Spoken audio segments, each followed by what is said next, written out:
Hello students, welcome to all of you और classes study with Adarsh Tiwari.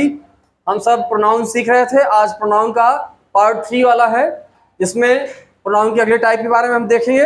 सबसे पहले demonstrative pronoun.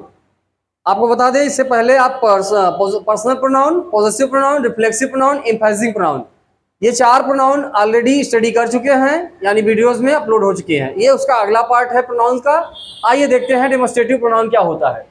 Demonstrative pronoun में सबसे पहले आप जान लीजिए दिस, दैट, दीज, दोज आते हैं, बट इनका यूज क्या है? सबसे इंपॉर्टेंट है यूज। डेमोस्ट्रेटिव प्रोनाउन का हम यूज नाउन या प्रोनाउन को, किसी नाउन या प्रोनाउन को इंडिकेट करने के लिए, यानी संकेत करने के लिए, चिन्हित करने के लिए करते हैं। जैसे this is my first book all in one, ये मेरी पहली बुक है all in one. This is your brother, that is your brother. These are books, ये पुस्तकें हैं। दोज आर प्रिटी फ्लावर्स, वे सुंदर फूल हैं। ठीक, सबसे पहले दिस पे आते हैं। दिस का यूज, जिसका अर्थ होता है यह, इसके साथ सिंगुलर वर्ब आती है।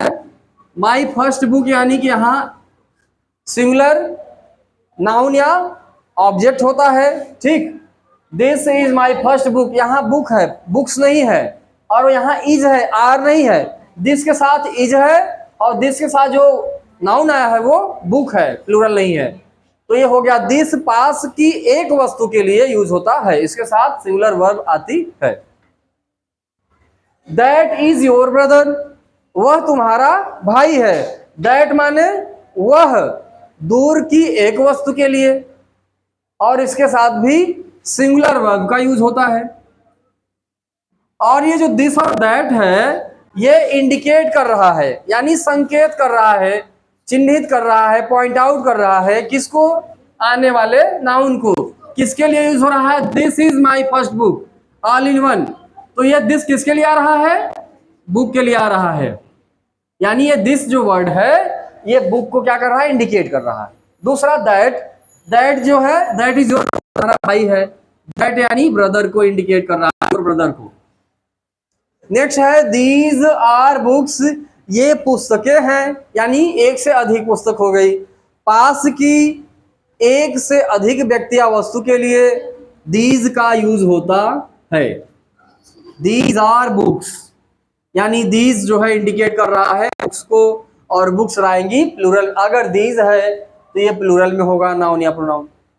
तो नाउन को इंडिकेट कर रहा है, संकेत बता रहा है। तो दीज आर बुक्स, ये पुस्तकें हैं। These are notebooks, these are girls, these are boys, इस तरह से।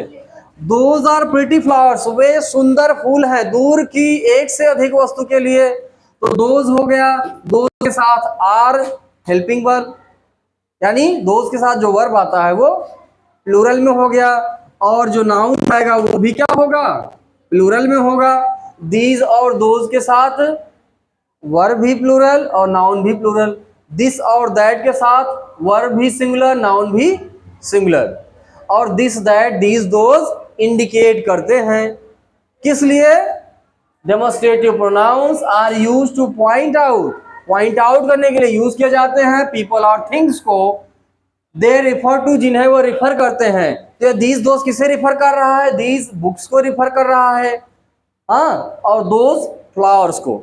चलिए नेक्स्ट, इसी के बाद थोड़ा सा और देखते हैं use of this that.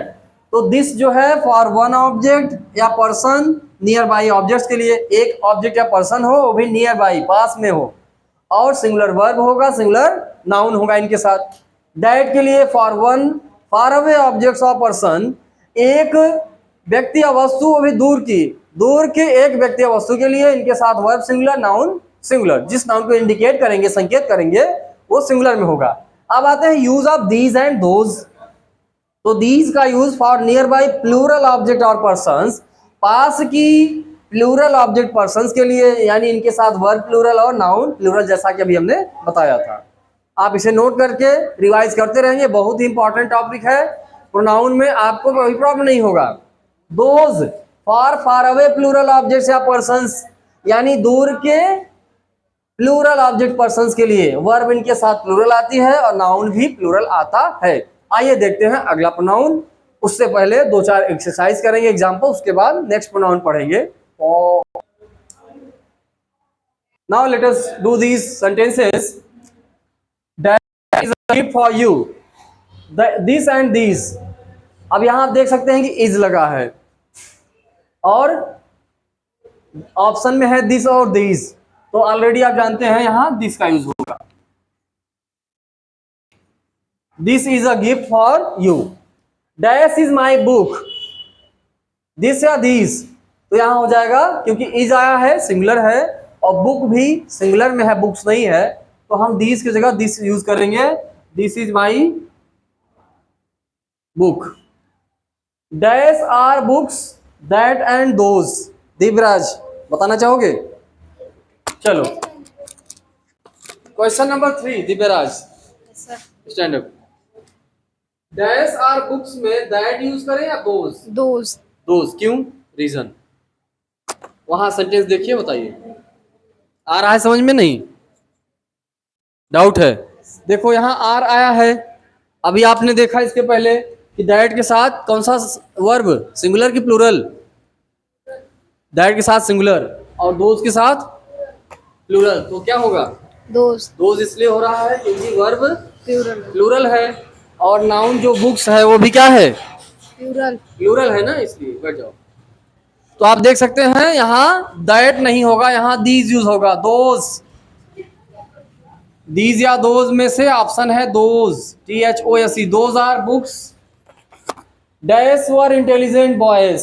That या दोज वर है, वॉज या वर प्लूरल होता है, ऑलरेडी आप समझ पा रहे होंगे कि दोज होगा, those were intelligent boys, those were intelligent boys. आइए अब आते हैं इंट्रोगेटिव प्रोनाउन पे। अब सबसे पहले आप ये जान लीजिए, इंट्रोगेटिव प्रोनाउन वे प्रोनाउन होते हैं जो नाउन के जगह पे आती हैं, यानी नाउन का काम करेंगे और क्वेश्चन वर्ड्स में होंगे। ऐसे प्रश्नवाचक शब्द जो सेंटेंस में नाउन के जगह पे आए, यानी नाउन का काम करें, इंट्रोगेटिव प्रोनाउन होगा। आइए इसकी डेफिनेशन देखते हैं। Now come to the next pronoun, interrogative pronoun. A pronoun used to ask questions about noun is called an interrogative pronoun। जैसा कि हमने बताया कि जो प्रोनाउन ऐसे क्वेश्चन वर्ड जो सेंटेंस में नाउन के जगह पे आए, ऐसे प्रोनाउंस को हम इंट्रोगेटिव प्रोनाउन कहते हैं। A pronoun used to ask questions, ऐसा प्रोनाउन जो प्रश्न पूछने के लिए यूज किया जाता है अबाउट नाउन, नाउन के बारे में, is called an interrogative pronoun. Interrogative pronoun जिसे प्रश्नवाचक सर्वनाम कहते हैं। फॉर एग्जाम्पल, अब इसमें कौन कौन से प्रोनाउन जैसे हु, हुम, whose, which and what are interrogative pronoun। interrogative के शॉर्ट में INT, int dot, pronoun को PRO dot, pronoun। for example, whom did you lend your book। whom किसे, did you lend तुमने उधार दिया, your book अपनी पुस्तक, तुमने अपनी बुक किसे उधार दिया था। यहां whom इंट्रोगेटिव प्रोनाउन है जो कि नाउन के बारे में प्रश्न पूछ रहा है। whom did you lend your book, किसे अपनी बुक तुमने दिया। who visited us in the morning, who visited कौन विजिट किया, us हमें, यानी हमें कौन देखने आया था, in the morning सुबह में। ये जो who वर्ड है इंट्रोगेटिव प्रोनाउन का काम कर रहा है। what is your name, तुम्हारा नाम क्या है, यानी what interrogative pronoun. which is your book, तुम्हारी पुस्तक कौन सी है, यहाँ which इंट्रोगेटिव प्रोनाउन। ठीक, your book के लिए प्रश्न पूछ रहा है। अब नेक्स्ट प्रोनाउन आएगा नंबर 7, जिसमें हम देखेंगे reciprocal pronoun. Reciprocal pronoun, reciprocal pronoun जैसे कि आप देख रहे हैं इसके वर्ड्स में इसकी मीनिंग छिपी है। रेसिप्रोकल मतलब विपरीत या उल्टा।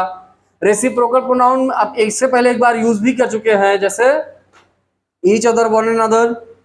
जब ये प्रोनाउन का काम करते हैं तो ईच अदर का रेसिप्रोकल होता है one and other. Each other two के लिए या मोर देन टू के लिए, और वन एंड अदर का यूज 3 या मोर देन 3 के लिए, यानी एक सिंगुलर यूज में होगा ईच अदर और प्लूरल के लिए वन अनदर यूज होगा। आइए देखते हैं सबसे पहले व्हाट इज रेसिप्रोकल प्रोनाउन।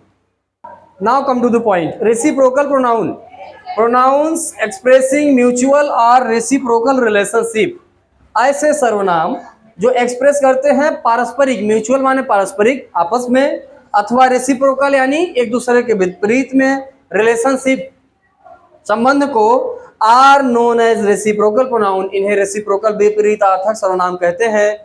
ये दो होते हैं, each other and one another. Each other का use for two people and one another का यूज हम करते हैं for more than two people, दो से अधिक के लिए।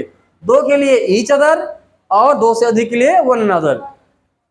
जैसे आपके दोनों पैर लड़खड़ा रहे हैं, my legs are tottering each other, ये हो गया दो के लिए। और वन अदर के लिए जैसे दो से अधिक के लिए, जैसे कई लोग आपस में बहस कर रहे हैं, Ram Mohan and Sohan are quarrelling one another.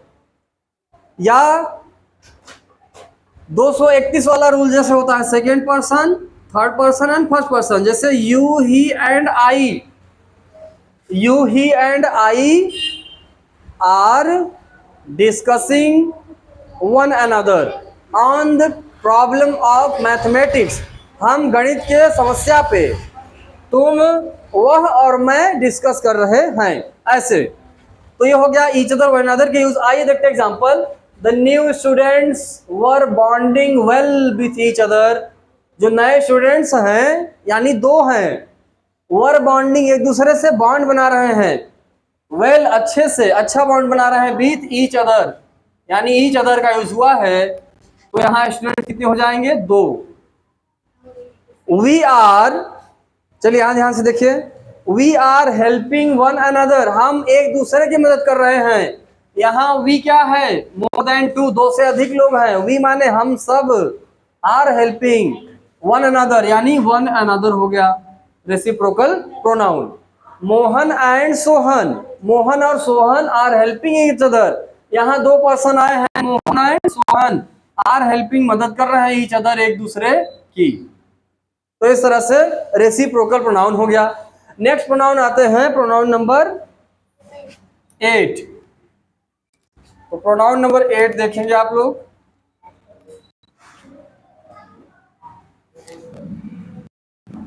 Number 8, इस प्रोनाउन में आ जाएगा distributive pronoun, DISTRIBUTIVE, distributive pronoun. जैसा कि इसके वर्ड में इसकी मीनिंग है, डिस्ट्रीब्यूटिव का मतलब जो डिस्ट्रीब्यूट करे, ऐसे प्रोनाउंस जो विभाजित करने, डिवाइड करने का काम करें, ऐसे वर्ड्स को डिस्ट्रीब्यूटिव प्रोनाउन कहते हैं। इनकी डेफिनेशन आइए देखते हैं। So now come to the point. Distributive pronoun, distributive मतलब डिस्ट्रीब्यूट करने वाले। जैसे एग्जांपल देखिए, each member of the group, group का प्रत्येक मेंबर, वॉज ग्रीटेड, अब इसको मेंबर, ग्रुप के प्रत्येक मेंबर का अभिवादन किया गया था, was greeted with a bouquet, bouquet से, बुके द्वारा। यहाँ जो ईच है ये डिस्ट्रीब्यूटिव प्रोनाउन है, यानी ग्रुप के ईच मेंबर को, मेंबर कैसे हैं? Each member, member of the group जो है उसमें से प्रत्येक की बात कर रहा है, प्रत्येक का अभिवादन किया गया विथ बुके। ये पैसिव वॉइस में टेंस, पैसिव वॉइस में है ये। दूसरा, आई डोंट माइंड, मैं ध्यान नहीं देता, I don't mind. I will have to go either way, मुझे जाना होगा, I will have to go either way, किसी रास्ते, दो में से कोई एक के लिए होता है। तो यहाँ डिस्ट्रीब्यूटिव प्रोनाउन का यूज हुआ है, वे के लिए आया है, आइदर वे, ये हो गया डिस्ट्रीब्यूटिव प्रोनाउन। तो आप जान लीजिए डिस्ट्रीब्यूटिव प्रोनाउन में आता है ईच, एवरी, आइदर अथवा नाइदर। ईच माने प्रत्येक, एवरी माने भी प्रत्येक, आइदर और नाइदर। ईच का यूज सिंगुलर के लिए, एवरी का प्लूरल के लिए, और आइदर नाइदर जो होते हैं दो के लिए यूज होते हैं। आइदर मीन्स दो में से कोई एक, और नाइदर मीन्स दो में से कोई नहीं। एग्जाम्पल नंबर 3 देखें, every student is responsible for this mistake, प्रत्येक स्टूडेंट इज रिस्पॉन्सिबल, रिस्पॉन्सिबल है, फॉर दिस मिस्टेक, इस गलती के लिए यहाँ एवरी जो है डिस्ट्रीब्यूटिव प्रोनाउन है। आइए देखते हैं डिस्ट्रीब्यूटिव प्रोनाउन की definition. Pronouns that refer to people और थिंग्स, प्रोनाउन जो पीपल थिंग्स को रेफर करते हैं वन एट अ टाइम, यानी पीपल और थिंग्स में से किसी एक को, वन को, at a time are referred to as distributive pronoun. इन्हें हम डिस्ट्रीब्यूटिव प्रोनाउन की तरह रेफर करते हैं। जैसा कि आपने एग्जांपल भी देख लिया और डिस्ट्रीब्यूटिव प्रोनाउन में कौन कौन से आते हैं वो भी देख लिया, ईच, एवरी, आइदर, नाइदर। इसके आप कुछ और एग्जांपल करेंगे, प्रैक्टिस करते रहेंगे, रिवाइज करते रहेंगे तो आपके लिए इजी हो जाएगा और समझ में आएगा। अब आते हैं नेक्स्ट प्रोनाउन पे, प्रोनाउन नंबर 9। इसमें हो जाएगा इनडेफिनिट प्रोनाउन।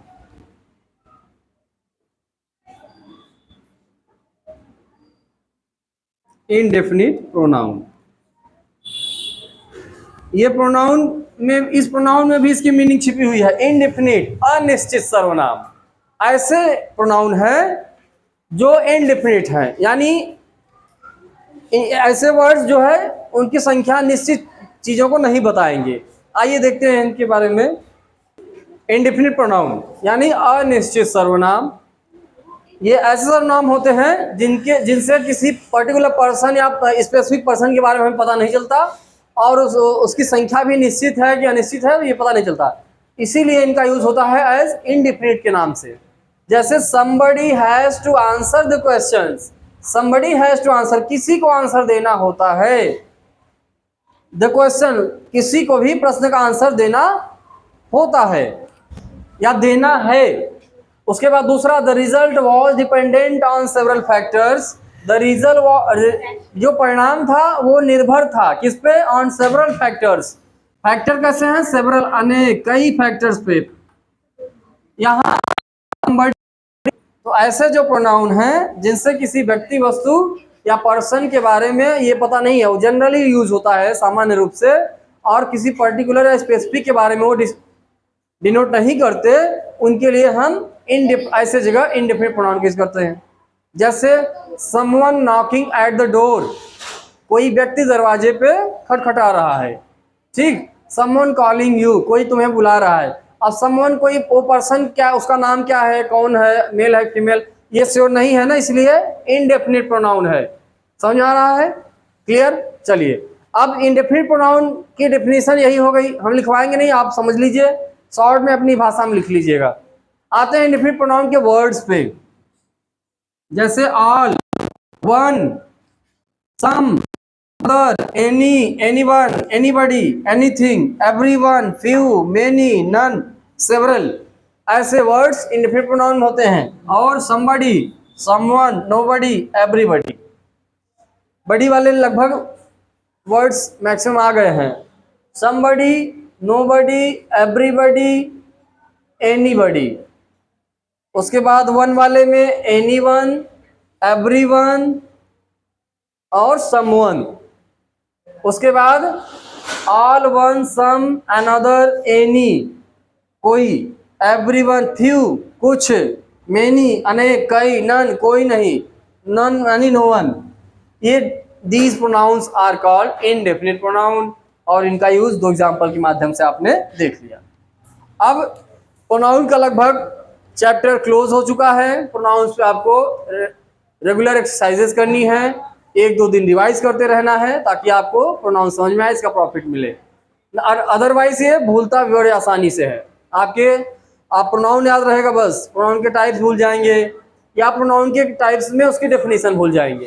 तो ऐसा ना हो, इसके लिए आप टाइम टू टाइम रिवाइज करते रहिए। और एक प्रोनाउन बच रहा है रिलेटिव प्रोनाउन, जो रिलेशन बताता है, रिलेट करता है, एक नाउन से दूसरे नाउन को रिलेट करता है। उसमें भी हु, हुम, ईच, एवरी और विच कहीं कहीं आता है, ये रिलेटिव प्रोनाउन हो गए। बाकी आपको अच्छा लगा हो आप कमेंट करिएगा, वीडियो को पूरा देखिएगा। Thank you.